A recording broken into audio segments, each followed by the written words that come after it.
नमस्कार दोस्तों, यूपीटीईटी हिंदी के इस चैनल में मैं शुभम आपका स्वागत करता हूं। जैसा कि हमने पिछले लेक्चर में डिस्कस किया था, पर्यावरण के 30वें प्रश्न जो कि वर्ष 2011 की टीईटी की पहली परीक्षा में आयोजित किए गए थे, उसी क्रम में बिना समय गंवाए चलिए शुरू करते हैं।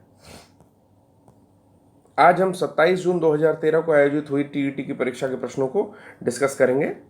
इस क्रम में पहला प्रश्न है, निम्नलिखित राज्यों में से किस राज्य की कोई समुद्री सीमा नहीं है, अर्थात उस राज्य की कोई सीमा समुद्र से टच नहीं होती है। ऑप्शंस हैं गुजरात, गोवा, राजस्थान और महाराष्ट्र। तो हमें पता है कि राजस्थान एक ऐसा प्रदेश है जिसकी कोई भी समुद्री सीमा नहीं है। आइए देखते हैं मैप की मदद से। तो बच्चों, ये है राजस्थान, ये है राजस्थान, ये है गुजरात, महाराष्ट्र,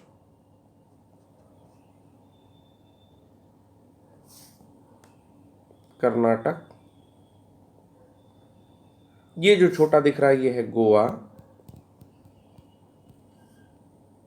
ये है केरला, तमिलनाडु, आंध्र प्रदेश।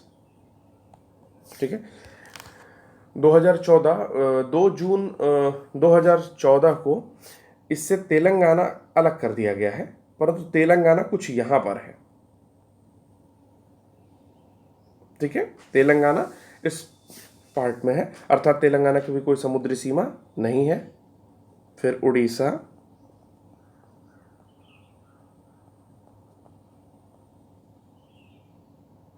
और ये पश्चिम बंगाल।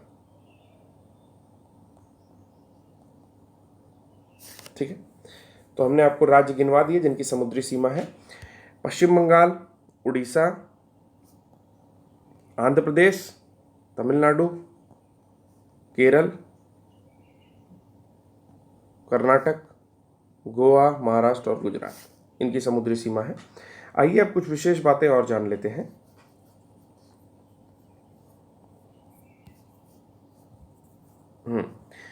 तो सबसे पहली बात कि पश्चिम तरफ ये पश्चिम है। ठीक है, किसी भी मैप में ऊपर उत्तर, नीचे दक्षिण, आपके बाएं बगल पश्चिम और दाएं बगल पूर्व होता है। इसको नॉर्थ, साउथ, वेस्ट, ईस्ट। ठीक है, तो पश्चिम की तरफ आपका कौन सा सागर पड़ता है? तो पड़ता है अरब सागर। कौन सा सागर पड़ता है? अरब सागर। ये जो देख रहे हैं आप, ये है आपका लक्षद्वीप। ये क्या है बच्चों? लक्षद्वीप। ये जो धुंधला सा दिख रहा है, ठीक है, लक्षद्वीप। इसके बाद जब आप नीचे आते हैं तो ये जो द्वीप दिखता है ये है मिनिकॉय। ये है मिनिकॉय। तो लक्षद्वीप को मिनिकॉय से 8 डिग्री चैनल अलग करता है। कितने डिग्री चैनल अलग करता है? 8 डिग्री चैनल। और उसके नीचे ये जो देख रहे हैं ये है मालदीव्स। क्या है? मालदीव्स। ठीक, ये है मिनिकॉय, ये है लक्षद्वीप। ठीक, अब मालदीव को मिनिकॉय से 9 डिग्री चैनल अलग करता है। ठीक है, इसी तरीके से अंडमान और निकोबार को 10 डिग्री चैनल अलग करता है। ठीक है, आइए कुछ और बातें जान लेते हैं। आप इसको नोट करते हुए चलिए, एक शॉर्ट नोट, एक रफ कॉपी, एक पतली कॉपी बना के चलिए, क्योंकि आपके पेपर डिस्कशन से बहुत सारी ऐसी चीजें हैं जो आपके आगामी परीक्षाओं में आपको हूबहू मिलने वाली हैं। इसके बाद ये है हमारा गुजरात। गुजरात का ये जो पोर्शन है, ये जो एरिया है, इसको रन ऑफ कच्छ बोलते हैं। Run of Kutch, Kutch. ठीक है, रन ऑफ कच्छ बोलते हैं। इसका जो अंतिम बिंदु है मैं आपको स्पष्ट दिखाता हूं। गुजरात का जो अंतिम बिंदु है ये वाला बिंदु, ठीक है, इसको बोलते हैं सरक्रीक, सरक्रीक, ठीक है। इसके अतिरिक्त ये एक विवादित बिंदु है, क्योंकि आप देखेंगे मेरे मैप में थोड़ा सा धुंधला दिख रहा है, बट आप देखेंगे कि ये एक लाइन गई हुई है, ये हमारा पाकिस्तान है, ठीक है। तो ये जो सरक्रीक बिंदु है, इस पर पाकिस्तान अपना दावा करता है, तो ये थोड़ा विवादित है, ठीक है। इसके बाद यहाँ पर गल्फ ऑफ खंबात है, सॉरी गल्फ ऑफ कच्छ है, और ये जो बिंदु है ये गल्फ ऑफ खंबात है, ठीक है। इसके अतिरिक्त हम लोग आगे बढ़ते हैं।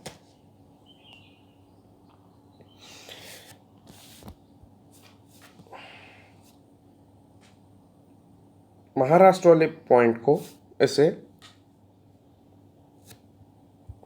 कोंकण तट कहा जाता है, इसे पश्चिम भाग को कोंकण तट कहा जाता है। उसके बाद मालाबार तट,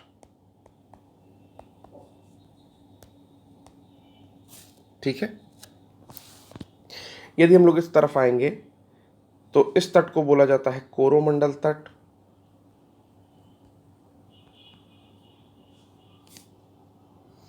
और उड़ीसा वाले भाग को बोला जाता है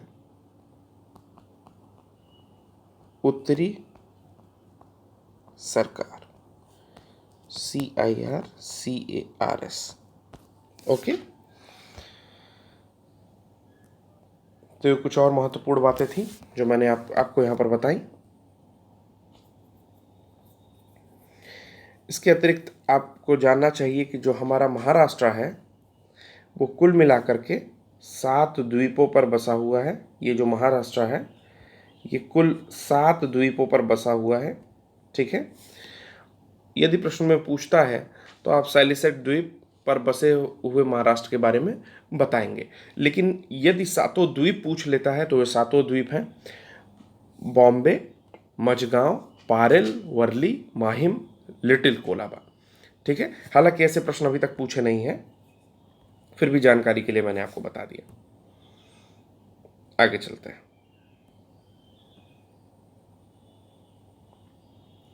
किसी नदी के प्रदूषण स्तर की माप की जाती है।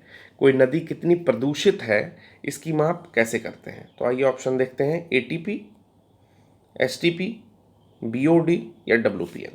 जो कि प्रश्न में शॉर्ट फॉर्म लिखा था, इसलिए आपको जानकारी होनी चाहिए थी कि किसका फुल फॉर्म क्या होता है। तो ATP का फुल फॉर्म होता है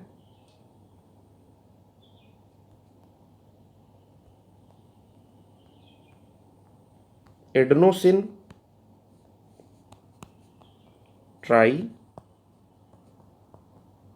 फॉस्फेट, एडेनोसिन ट्राई फॉस्फेट, ठीक। STP का फुल फॉर्म क्या होता है? स्टैंडर्ड टेम्परेचर एंड प्रेशर, ठीक है। तो ये दोनों कोई इकाई नहीं है जिससे प्रदूषण स्तर नदी के मापा जाए। एडेनोसिन ट्राइफॉस्फेट आपका श्वसन के समय काउंट किया जाता है। कुल 38 मॉलिक्यूल रिलीज होते हैं, बायोलॉजी के समय पढ़ेंगे हम लोग। उसके बाद आता है BOD। BOD होता है बायोलॉजिकल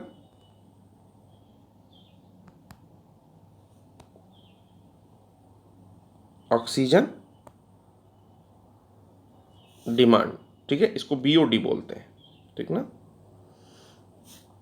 हिंदी में देखिए, बायोलॉजिकल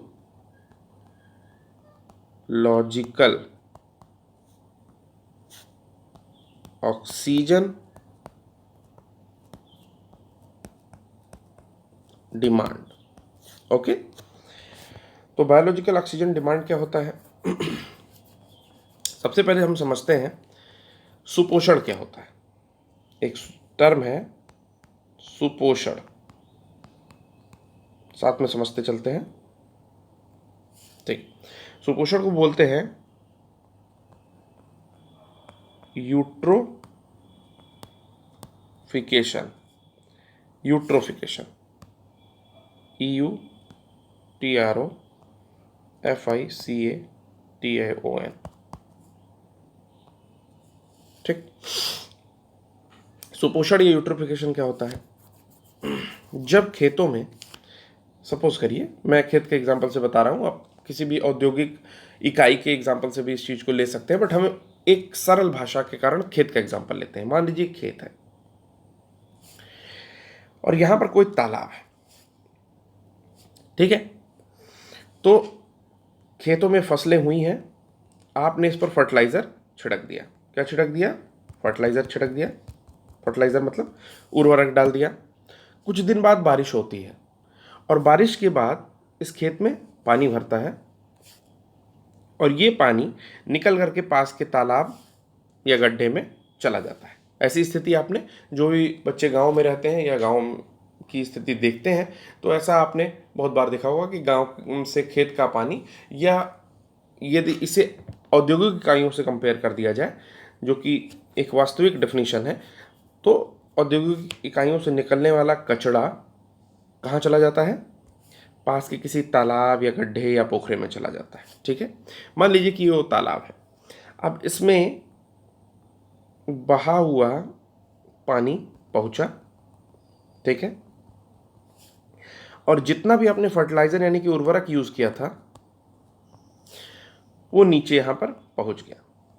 तो ऐसी स्थिति में जबकि यहां पर उर्वरक पहुंच चुका है, तो धीरे धीरे यहां पर खरपतवार या वीड या अन्य चीजें बढ़ती चली जाएंगी और आपका तालाब एक ऐसी स्थिति में पहुंच जाएगा जबकि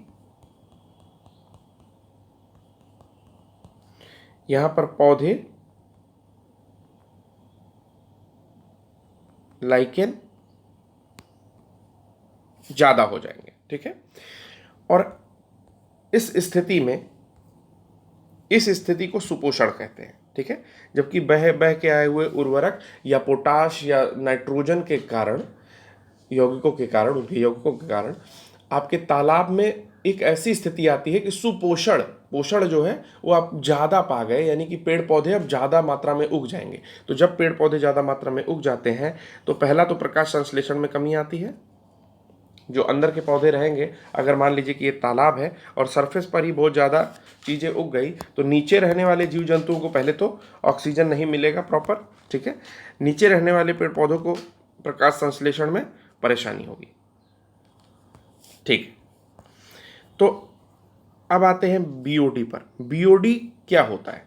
बीओडी एक ऑक्सीजन डिमांड है, अर्थात बायोलॉजिकल ऑक्सीजन डिमांड। जब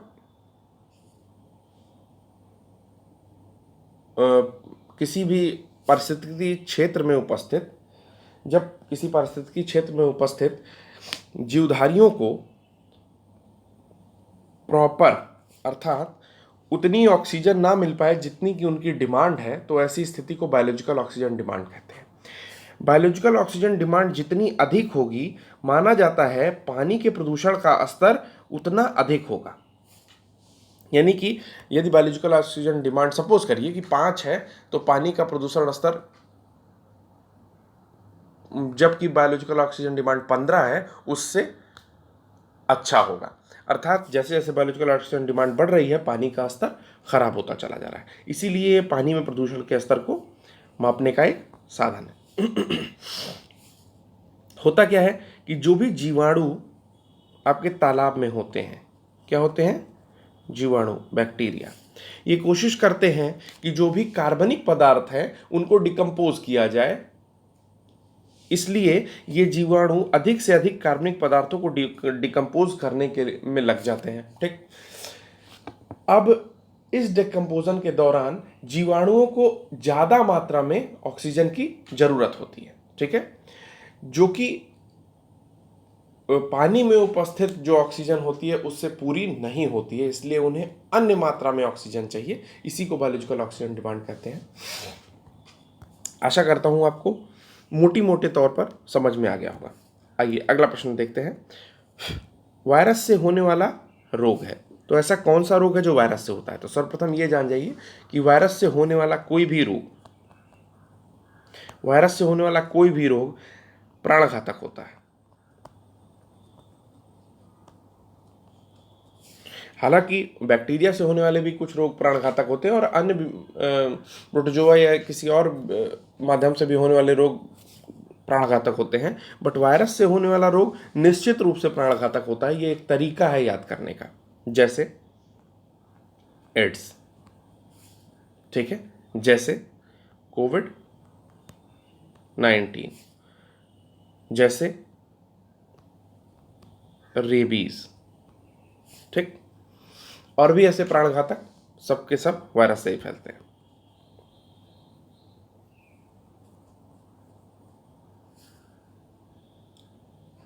तो देखते हैं टाइफाइड। जी नहीं, टाइफाइड फैलता है साल्मोनेला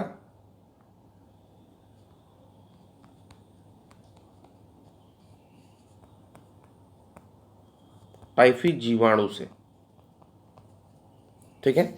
और टाइफाइड होने के बाद विडाल टेस्ट से परीक्षण किया जाता है। एक विडाल टेस्ट होता है हमारे खून से, जिससे ये परीक्षण किया जाता है कि हाँ, हम टाइफाइड से पीड़ित हैं। तो साल्मोनेला टाइफी जीवाणु से ये फैलता है, तो ये बिल्कुल नहीं, ये आपका वायरल संक्रमित रोग नहीं है। अगला देखते हैं कॉलेरा। कॉलेरा होता है विब्रियो कॉलेराई से, विब्रियो कॉलेराई, ये भी एक जीवाणु है, तो इससे भी नहीं फैलता है विब्रियो कॉलेराई से। कॉलेरा होता क्या है? कॉलेरा होता है कि जब भी हम दूषित पानी, भोजन करते हैं तो उससे कॉलेरा की स्थिति आती है। धीरे धीरे डिसेंट्री की प्रॉब्लम आती है, मतलब अतिसार, पेट से बहुत ज़्यादा लैट्रिन की स्थिति होती है, तो उस स्थिति में हमारा कॉलेरा बढ़ जाता है। अगला आ रहा है जुकाम। तो बिल्कुल जुकाम बिल्कुल सही ऑप्शन है, क्योंकि अभी आपने सुना होगा कोविड-19 के दौरान बहुत सारे लोगों के मुंह से कहते हुए कि अरे ये सामान्य सर्दी जुकाम है, ठीक है। तो बिल्कुल सही है, जुकाम जो होता है वो वायरस संक्रमित रोग है। अगला ऑप्शन आता है मलेरिया। मलेरिया मलेरिया बेसिकली जो मलेरिया का वाहक है वो है मच्छर। मलेरिया मच्छर के काटने से होता है, परंतु मलेरिया का कारक मच्छर नहीं है। मलेरिया का कारक होता है प्लाज्मोडियम पैरासाइट। प्लाज्मोडियम परजीवी, ठीक है। मलेरिया प्लाज्मोडियम परजीवी के कारण होता है। इसका जो वाहक होता है, हिंदी में वाहक को इंग्लिश में वेक्टर कहते हैं। यदि पूछे तो इसको वेक्टर से आप कंफ्यूज मत होइएगा। तो वाहक जो होता है वो मच्छर होता है, और कौन सा मच्छर होता है? आपका होता है मादा एनाफिलीज। मादा एनाफिलीज मच्छर होता है, जिसके काटने से आपका मलेरिया होता है। इसके अलावा एक और मच्छर है जिसका नाम आपने सुना होगा, एडीस इजिप्टी। एडीस इजिप्टी से कौन सा रोग होता है? तो डेंगू होता है, ठीक है। क्यूलेक्स,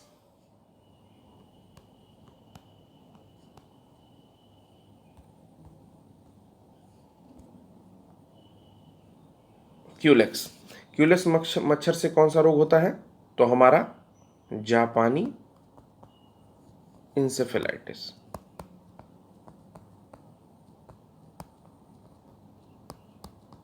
ठीक है। आपको पता है कि ये जापानी इंसेफेलाइटिस बच्चों में फैलने वाला रोग है, ठीक है, बड़ों में कम देखा जाता है। तो ये आपका क्यूलेक्स मच्छर से फैलता है, ठीक है। तो मैंने आपको 3 बातें बताई। पहला बताया मादा एनाफिलीज मच्छर, जो बेसिकली मादा एनाफिलीज मच्छर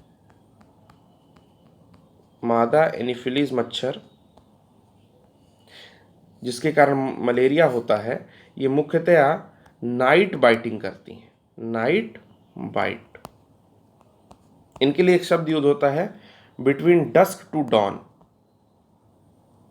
डस्क मतलब होता है शाम, जब गोधूली होती है, और डॉन मतलब होता है भोर। तो ये जो काटती हैं ये डस्क टू डॉन के बीच में काटती हैं, ठीक है। और जो भी हमारे 90s के साथी होंगे उन्हें पता होगा कि एक प्रचार आता था, जाड़ा रख के आए बुखार तो समझो मलेरिया का है प्रहार, ठीक है।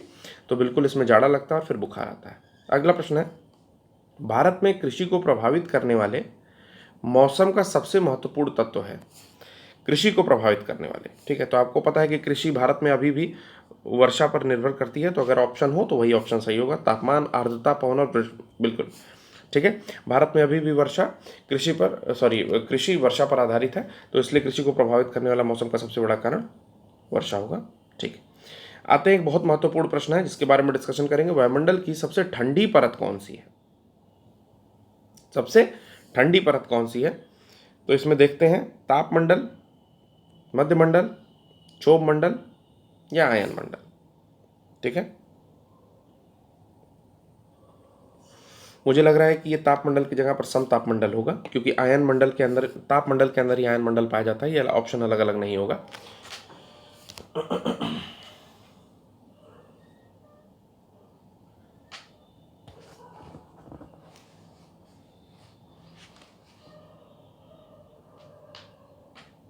चलिए सबसे पहले डिस्कस करते हैं कि वायुमंडल में कौन कौन सी परत पाई जाती है। तो मैंने एक बार डिस्कस भी किया, फिर भी कर देते हैं। इसको 5 परतों में बांटेंगे। सबसे पहली परत जो होगी इसको बोलेंगे क्षोभ मंडल, क्षोभ मंडल, ठीक। उसके बाद होगी समताप मंडल, इसी में ओजोन लेयर भी पाई जाती है, समताप मंडल में ओजोन लेयर पाई जाती है। फिर आता है मध्यमंडल, ठीक। फिर आता है तापमंडल, फिर आता है बहिर्मंडल, ठीक। तो क्षोभ मंडल में जो है तापमान नियत रहता है, बहुत अधिक ना बहुत कम, ठीक। समताप मंडल में क्षोभ मंडल में तापमान वेरी करता है, जैसे जैसे हम ऊपर जाते हैं तापमान कम होता है, ठीक है। समताप मंडल में तापमान लगभग समान होता है, इसीलिए इसका नाम समताप मंडल है। मध्यमंडल एक ऐसा क्षेत्र है जहां पर तापमान सबसे कम पाया जाता है। मध्यमंडल एक ऐसा क्षेत्र है जहां पर तापमान बाकी स्तरों की अपेक्षा कम पाया जाता है, तो इसका उत्तर होगा मध्यमंडल, ठीक है। तापमंडल में जब हम लोग जाएंगे तो यहाँ पर तापमान 700 डिग्री सेंटीग्रेड के आसपास पहुंच जाता है, ठीक है। मध्यमंडल के निचले स्तर में तापमान सबसे कम पाया जाता है। फिर आते हैं अगले प्रश्न पर, कौन सी एक ग्रीन हाउस गैस है। तो इसके बारे में हमने पिछले लेक्चर में डिस्कस किया था, तो उस हिसाब से वो ऑप्शन तो नहीं दिया हुआ है, CO2 तो ऑप्शन में नहीं है, लेकिन एक ऑप्शन है आपका जिसका नाम है मीथेन, ठीक। मीथेन भी एक ग्रीन हाउस गैस होती है, आपकी जानकारी के लिए बता देता हूं। तो कुल ग्रीन हाउस गैसें हम लोग पढ़ चुके हैं कि CO2 प्लस CH4। मीथेन की जो रचना होती है वो 109 डिग्री 28 मिनट का कोण बनाती है, जबकि कार्बन के चारों ओर मीथेन को लगाया जाता है, हाइड्रोजन को लगाया जाता है। समचतुष्फलकीय टाइप की संरचना बनाती है मीथेन। आइए आगे चलते हैं। भारत में प्रोजेक्ट टाइगर की शुरुआत कब हुई थी। तो भारत में सन 1973 में, अप्रैल 1973 में प्रोजेक्ट टाइगर की शुरुआत हुई थी।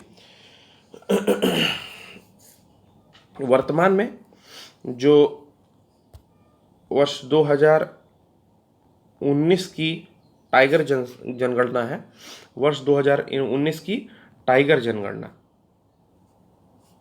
टाइगर सेंसस, SENSUS, जो टाइगर सेंसस है उसके हिसाब से भारत में 2967 या 2900 प्लस टाइगर, ऐसे समझिए कि 2900 प्लस जो शेर हैं वो भारत में मौजूद हैं, ठीक है। भारत में कुल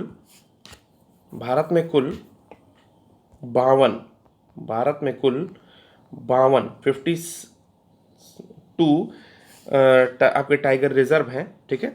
जिसमें से maximum number of tiger reserve आपका मध्य प्रदेश में है। कहाँ पर है? MP में है। इसीलिए इसे टाइगर स्टेट ऑफ इंडिया कहते हैं।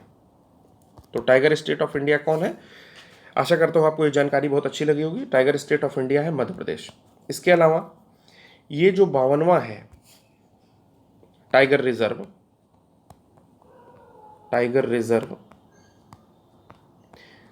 ठीक है, इसका नाम है रामगढ़ विषधरी टाइगर रिजर्व, जो कि राजस्थान में है। ठीक है, अब पहले समझते हैं टाइगर रिजर्व क्या होता है। प्रोजेक्ट टाइगर के तहत सन 1973 में ये डिसीजन लिया गया कि जिस हिसाब से टाइगर की संख्या या बंगाल टाइगर की संख्या जिस हिसाब से कम हो रही है, इनका संरक्षण बहुत ही जरूरी है। तो उसके लिए प्रोजेक्ट टाइगर की शुरुआत की गई। प्रोजेक्ट टाइगर के अंतर्गत आपके टाइगर रिजर्व का क्या किया गया, निर्माण करने का एक सोचा गया, एक रखा गया। ठीक है, स्कीम रखी गई एक। तो टाइगर रिजर्व यानी कि एक आरक्षित क्षेत्र होता है जहां पर शेरों को रखा जाता है। वहां पर शेरों को एक नेचुरल हैबिटेट यानी कि प्राकृतिक वातावरण उनका प्रदान कराया जाता है। और इससे देखा गया कि शेरों की संख्या में धीरे धीरे बढ़ोतरी हो रही है। ठीक है, अभी पिछली जो रिपोर्ट आई थी उसमें कुछ 2200 प्लस टाइगर थे जो 2014 के आसपास आई थी। ठीक है, और इस समय जो रिपोर्ट आई है उसमें 2967 टाइगर हैं। तो आप भी देख रहे हैं कि पिछले 4-5 वर्षों में 500 के आसपास, 700 के आसपास, 600 के आसपास टाइगर बढ़ रहे हैं। ठीक है, तो टाइगर रिजर्व आप जान गए, एक आरक्षित क्षेत्र जिसमें कि शेरों को, यानी कि शेर मतलब टाइगर, टाइगर मतलब जान रहे होंगे बंगाल टाइगर जो होता है, चीता जिसको आप बोलते हैं, वो रहता है। ठीक है, आइए जानते हैं कुछ और प्रमुख बातें इससे संबंधित जान लेते हैं। सबसे बड़ा टाइगर रिजर्व आपका है नागार्जुन सागर श्रीशैलम। ये कहाँ पर है, आंध्र प्रदेश में। नागार्जुन सागर श्रीशैलम ये सबसे बड़ा टाइगर रिजर्व है। ये आपका स्थित है आंध्र प्रदेश में। इसके बाद आपका जो बोर टाइगर रिजर्व है, बोर टाइगर रिजर्व, ये आपका है महाराष्ट्र में। बच्चों इसको नोट करते चलिएगा क्योंकि ये इंफॉर्मेशन वोलेटाइल होती है और ये तुरंत से भूल जाएगी। ठीक है, ये सबसे छोटा टाइगर रिजर्व। चलिए आगे बढ़ते हैं।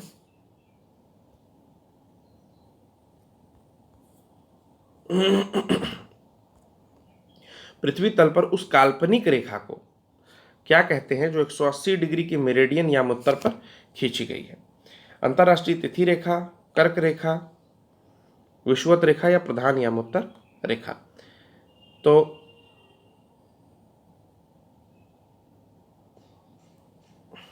अंतरराष्ट्रीय तिथि रेखा जो 180 डिग्री के मेरिडियन यामोत्तर पर खींची जाती है उसको अंतरराष्ट्रीय तिथि रेखा कहते हैं।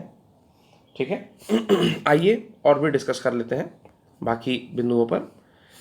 तो दूसरा बिंदु है कर्क रेखा। ये हमारी है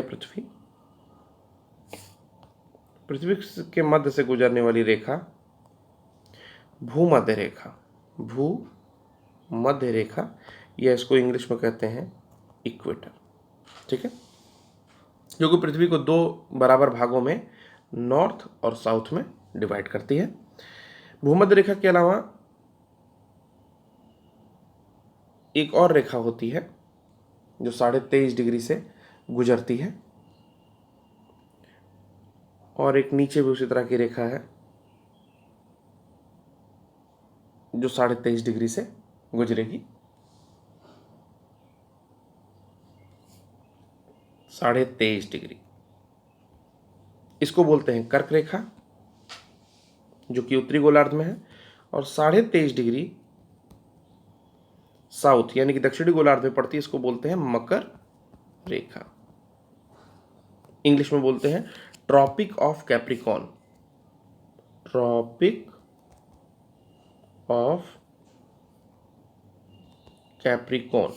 इसको बोलते हैं ट्रॉपिक ऑफ कैंसर।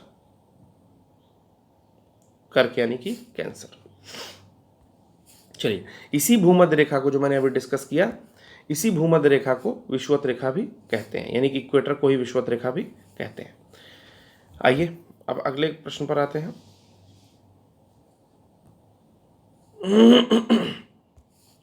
निम्नलिखित में से किस राज्य में गल्फ ऑफ मन्नार मरीन राष्ट्रीय पार्क स्थित है? तो ऑप्शन है आपका तमिलनाडु।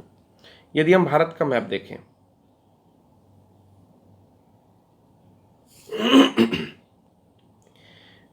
और यहां पर श्रीलंका देखें तो गल्फ ऑफ मन्नार कुछ इस बिंदु पर, गल्फ ऑफ, इधर से ना चलिए, इस बिंदु पर गल्फ ऑफ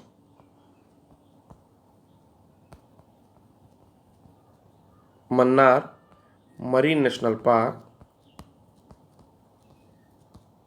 स्थित है। ठीक है, इसमें समुद्री गाय अर्थात ड्यूगांग पाया जाता है। ठीक है, गल्फ ऑफ मन्नार में, जहां तक मेरी इंफॉर्मेशन है। आप एक बारी समुद्री गाय देख लीजिएगा कैसी होती है। आइए आगे चलते हैं। बाकी कौन कौन से अभ्यारण्य गुजरात में पाए जाते हैं तो आप मुझे बता सकते हैं। गिर अभ्यारण्य पाया जाता है, जो कि फेमस होता है एशियाटिक शेर के लिए। ठीक है, एशियाटिक शेर के लिए प्रसिद्ध अभ्यारण्य है गिर अभ्यारण्य। आइए अगला प्रश्न। जनगणना 2011 के अनुसार भारत में लिंगानुपात है। तो लिंगानुपात क्या होता है? यानी कि लिंग का अनुपात, यानी कि महिला संबंधे पुरुष, ये काउंट किया जाता है 1000 को मानक मानकर। ठीक है, हमेशा याद रखिए लेडीज फर्स्ट, तो महिला पहले आती है। ठीक, महिला संबंधे पुरुष। तो वर्ष 2011 में ये 940:1000 था। ये बिल्कुल फैक्चुअल इंफॉर्मेशन है। लिंगानुपात मतलब होता है कि 1000 पुरुषों पे कितनी महिलाएं हैं। ठीक है, तो वर्ष 2011 के अनुसार, क्योंकि अभी 2021 में तो कोई सेंसस आया नहीं, तो उसके अनुसार आपका 940:1000 था।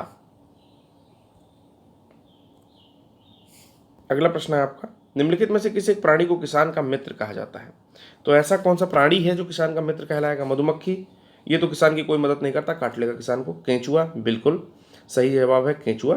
ठीक है, क्यों? क्योंकि केंचुआ जो होता है, पहले तो ये इसके बारे में जान लेते हैं, ये उभयलिंगी है। केंचुआ क्या है? उभयलिंगी है। ठीक है, और ये एनालिडा समूह का एक प्राणी है, जिसका शरीर ऐसे ऐसे खंडों में विभाजित होता है। ठीक है, केंचुए का शरीर। अब आगे आते हैं, केंचुआ करता क्या है? केंचुआ भूमि मृदा को खा करके इसको उपजाऊ बनाता है। कैसे बनाता है? केंचुआ जो बीट करता है, अर्थात केंचुआ जो मल त्याग करता है, ठीक है, वो एक उपजाऊ मिट्टी होती है। तो जिस खेत में केंचुआ रहेगा वो खेत अपने आप उपजाऊ हो जाएगा, तो इसे किसान का मित्र कहा जाता है। अगला प्रश्न देखते हैं।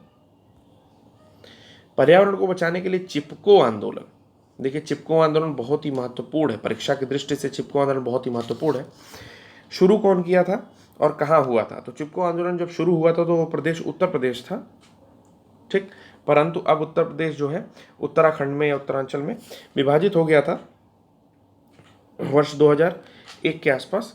तो हमारा जो उत्तर होगा वो होगा उत्तराखंड।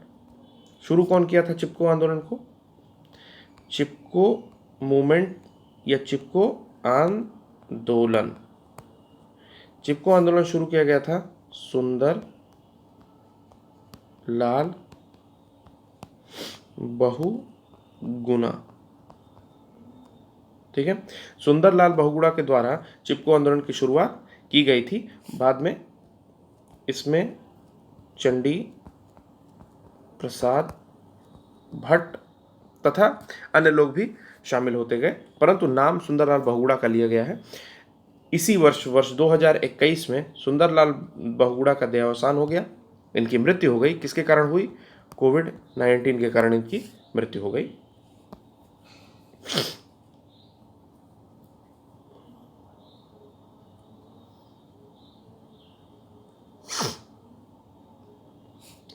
चलिए देखते हैं कहां से शुरू हुआ था। उत्तराखंड के चमोली डिस्ट्रिक्ट से शुरू हुआ था।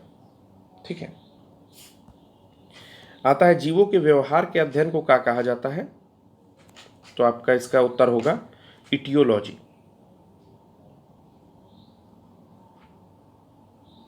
इटियोलॉजी, जीवों के व्यवहार के अध्ययन को इटियोलॉजी कहा जाता है। इसी तरीके से पोमोलॉजी, ऑर्निथोलॉजी,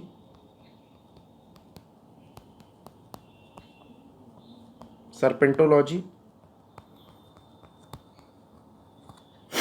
इत्यादि जो है विभिन्न अध्ययनों को कहा जाता है। जैसे पोमोलॉजी फलों के अध्ययन को, ऑर्निथोलॉजी पक्षियों के अध्ययन को, सर्पेंटोलॉजी सांपों के अध्ययन को,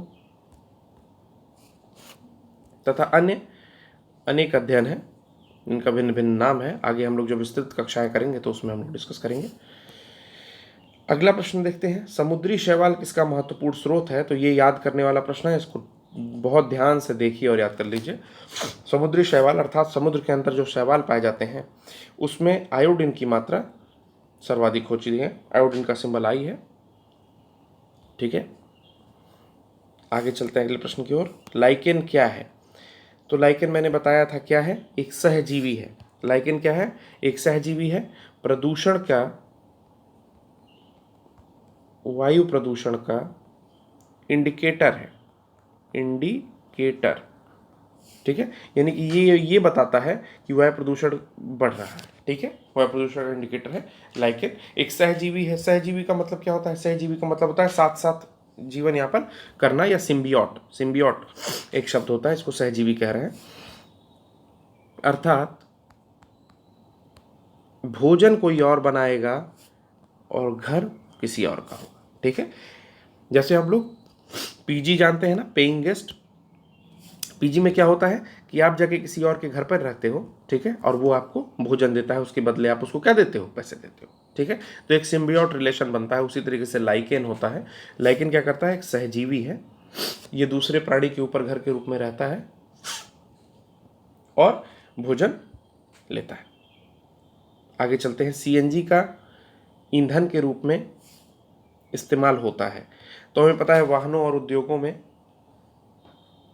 सीएनजी का उपयोग होता है। उसके अलावा आपका वाहनों में तो होता ही होता है, उद्योगों में भी होता है, इसलिए ऑप्शन 4 सही होगा।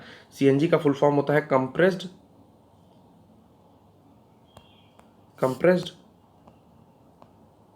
Natural gas. ठीक है, कंप्रेस्ड नेचुरल गैस को सीएनजी कहते हैं। और एलपीजी का फुल फॉर्म क्या होता है?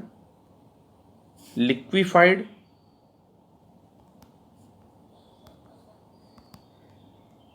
Petroleum gas. ठीक है, तो चलिए आगे बढ़ते हैं। पर्यावरण जागरूकता को किसके द्वारा सृजन किया जा सकता है? तो पर्यावरण के बारे में जानकारी देना किस माध्यम से ज़्यादा अच्छा होगा? व्याख्यान, यानी कि आप जाकर कहीं पर अपना व्याख्यान दे रहे हैं, कहीं भाषण दे रहे हैं। क्षेत्रीय भ्रमण, क्षेत्र में लोगों के बीच में भ्रमण कर रहे हैं और लोगों को बता रहे हैं। सामूहिक वार्तालाप, कुछ लोग हैं जुटे हुए हैं, वार्तालाप कर रहे हैं। ठीक है, अध्ययन और पढ़ रहे हैं घर पर बैठ के। तो आपका सबसे अप्रोप्रिएट ऑप्शन जो आपको भी अभी महसूस हो रहा होगा वो है क्षेत्रीय भ्रमण, कि आप दूर दूर में देश प्रदेश में इधर उधर जाते हैं, गाँव में जाते हैं, क्षेत्रीय भ्रमण करते हैं और लोगों को उसके विषय में जागरूक भी करते हैं, बताते भी हैं, कुछ प्लांटेशन करवाते हैं। तो क्षेत्रीय भ्रमण पर्यावरण जागरूकता के लिए सबसे ज़्यादा जो है कारगर होगा, यानी कि इसके द्वारा सृजन किया जा सकता है पर्यावरण जागरूकता का। अगला है कि एलपीजी का फुल फॉर्म क्या है? तो अभी हमने आपको बताया, लो bed game local passenger liquefied petroleum gas. LPG का जो कंटेंट होता है वो ब्यूटेन और प्रोपेन होता है। हमारे घर में जो एलपीजी यूज होती है उसमें 2 गैसें होती हैं, ब्यूटेन और प्रोपेन। और इसमें जो महक आती है वो होती है एथिल मर कैप्टन की। ठीक। अगला आगे बढ़ते हैं। अगला है, पृथ्वी पर पहुंचने से पहले ओजोन परत किन किरणों को अवशोषित करती है? तो अभी हमने आपको कल भी डिस्कस किया था, आज फिर बताता हूँ। अल्ट्रावायलेट यानी कि पराबैंगनी किरणों को, ये जो ओजोन लेयर है, ये जो कि आपके समताप मंडल में पाई जाती है, ये सूर्य से आने वाली हानिकारक ओजोन लेयर को, सॉरी, सूर्य से आने वाली हानिकारक अल्ट्रावायलेट किरणों को यानी कि पराबैंगनी किरणों को अवशोषित कर लेती है। ठीक है। अगला प्रश्न है, चमगादड़ स्तनधारी है क्योंकि? ठीक है। वह उड़ता है, कोई जरूरी नहीं है, रात्रिचर है, नहीं, बच्चे देता है। ठीक।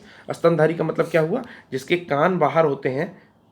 ठीक। जिन भी जीवधारियों के कान बाहर होते हैं, ठीक है, और वो बच्चे देते हैं। क्या देते हैं? बच्चे देते हैं, उन्हें स्तनधारी कहा जाता है। ठीक है। एक ऐसा स्तनधारी जो कि अंडे देता है, उसका नाम है एकिडना। एकिडना, एकिडना, एकिडना। ठीक है। ये ऐसा स्तनधारी है जो कि अंडे देता है। ठीक है। आइए अगला प्रश्न देखते हैं। पर्यावरण की परिभाषा है। तो पर्यावरण की परिभाषा बचपन में हम लोग पढ़ते हैं कि जो चीज़ें हमें घेरती हैं, परिधन आवरण यानी कि हमारे आसपास का क्षेत्र जो कि हमें घेरे हुए है, वो पर्यावरण कहलाता है। परंतु इसमें पहला जो ऑप्शन है वो एबायोटिक एंबायोटिक घटक। तो सही बात है कि बायोटिक और एबायोटिक घटक ही हम लोग को घेरे हुए है, इसलिए ऑप्शन 1 सही होगा, एबायोटिक एवं बायोटिक घटक। कृत्रिम वर्षा के लिए मेघ बीजन के प्रयुक्त रसायन है। तो कृत्रिम वर्षा क्या होती है? Artificial rain. आर्टिफिशियल रेन अर्थात आपको जब जरूरी है तो आप बारिश करा लीजिए। ठीक है। तो ऐसी स्थिति के लिए एक एलिमेंट है जिसका नाम है, सॉरी एलिमेंट नहीं है, एक कंपाउंड है जिसका नाम है silver iodide. Silver iodide, AgI। ठीक है। सिल्वर आयोडाइड एक ऐसा कंपाउंड है जो कि अभी कृत्रिम वर्षा के लिए मेघ बीजन कराता है। ठीक। इसके अलावा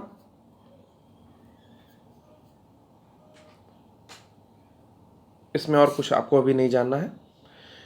बायोडीजल तैयार किया जाता है। बायोडीजल मतलब जैसा कि नाम से स्पष्ट है, बायो डीजल मतलब डीजल भी है लेकिन कुछ बायो भी है, यानी कि बायोलॉजिकल भी है, यानी कि जीवधारियों से प्राप्त होने वाला कुछ या पेड़ पौधे से प्राप्त होने वाली कोई चीज़ जो है इसमें मिक्स कर दे रहे हैं। तो बायोडीजल दो शब्दों के मेल से बन रहा है। तो बायोडीजल के लिए जेट्रोफा, जेट्रोफा एक फल होता है, ठीक है, जिसकी खेती की जाती है। जेट्रोफा को ब्लेंड कर दिया जाता है, यानी कि मिक्स कर दिया जाता है, मिला दिया जाता है। किसके साथ मिला दिया जाता है? तो आपका पेट्रोल या डीजल के साथ मिला दिया जाता है। तो बायोडीजल है आपका जेट्रोफा। फिर आता है विश्व ओजोन दिवस कब मनाया जाता है? तो इसको हम लोगों ने पहले भी डिस्कस किया है। ये मनाया जाता है 16 सितंबर को। इसका प्रश्न मैंने आपसे पूछा था कि आप बताइएगा कि 16 सितंबर को क्या मनाया जाता है। तो ओजोन दिवस मनाया जाता है। इस बार का ओजोन दिवस का था टाइटल जो था वो था मॉन्ट्रियल प्रोटोकॉल, हमें हमारे भोजन व टीके को ठंडा रखना। इसका जो थीम थी वो थी हमें हमारे भोजन टीके को तथा टीके को ठंडा रखना। इसके आगे था मॉन्ट्रियल प्रोटोकॉल। ठीक है। मॉन्ट्रियल प्रोटोकॉल जो है ओजोन लेयर डिप्लीशन से बचने के लिए बनाया हुआ प्रोटोकॉल था। ठीक है। आगे चलते हैं। सिल्वी कल्चर किससे संबंधित है? तो सिल्वी कल्चर जो काष्ठ पेड़ों के अध्ययन को सिल्वी कल्चर कहते हैं, जो कि वन्य एवं वन्य उत्पाद, काष्ठ पेड़ों का अध्ययन, जो भी लकड़ी के पेड़ हैं, ठीक है, या उससे बनने वाले जो उत्पाद हैं उसके अध्ययन को आपका सिल्वी कल्चर कहते हैं। आप डिस्क्रिप्शन आप मुझे कमेंट बॉक्स में लिख कर बताइएगा कि ओलेरी कल्चर किसके अध्ययन को कहते हैं। आइए अगले प्रश्न की ओर बढ़ते हैं। किस जनपद में चंद्रप्रभा वन्यजीव अभ्यारण्य है? ठीक है। तो चंद्रप्रभा वन्यजीव अभ्यारण्य आपका चंदौली जनपद में पड़ता है। ये याद करने वाली चीज है, तो इसे आप याद कर लीजिएगा। अगले प्रश्न की ओर बढ़ते हैं। निम्नलिखित में से कौन जीता है? ये प्रश्न कुछ गलत हो गया है। प्रश्न बेसिकली ये नहीं होना चाहिए था। प्रश्न होना चाहिए था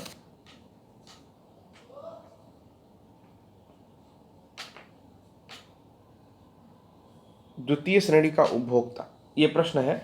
द्वितीय श्रेणी का उपभोक्ता, द्वितीय श्रेणी का उपभोक्ता, द्वितीय श्रेणी का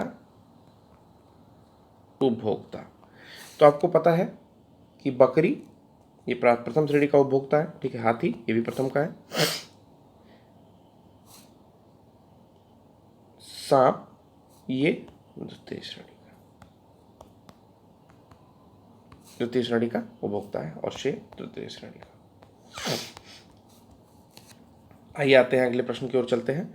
झूम की खेती होती है, तो पहाड़ी राज्यों में झूम की खेती होती है। यदि कोई पहाड़ी राज्य हो तो उसे टिक मारिए। मेघालय, ठीक है, मेघालय झूम खेती होती है यहाँ पर, ठीक है। अगला है शुष्क बर्फ किसका ठोस रूप है? तो शुष्क बर्फ जो है सॉलिड कार्बन डाइऑक्साइड को कहते हैं। जब कार्बन डाइऑक्साइड को -50 डिग्री के आसपास में ठंडा कर देते हैं तो आपका वो बर्फ का फॉर्म ले लेता है, इसे शुष्क बर्फ कहते हैं।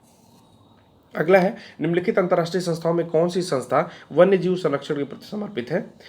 UNFPA, UNDP। UNDP वो संस्था है जो कि वन्य जीव संरक्षण के प्रति समर्पित है, ठीक है। इसके अलावा यूनेस्को एक विश्व धरोहर सूची जारी करती है। यूनेस्को जो संस्था है उसमें हाल ही में धौलावीरा को हमारी एक साइट जो है विश्व धरोहर सूची में शामिल किया गया है, ठीक है। क्यों शामिल किया गया? क्योंकि यहाँ पर वाटर कलेक्शन यानी कि वाटर हार्वेस्टिंग के बहुत सारे प्रमाण मिलते हैं। 10 तरह के लगभग वाटर हार्वेस्टिंग के, वाटर स्टोरेज के आपको प्रमाण मिलते हैं।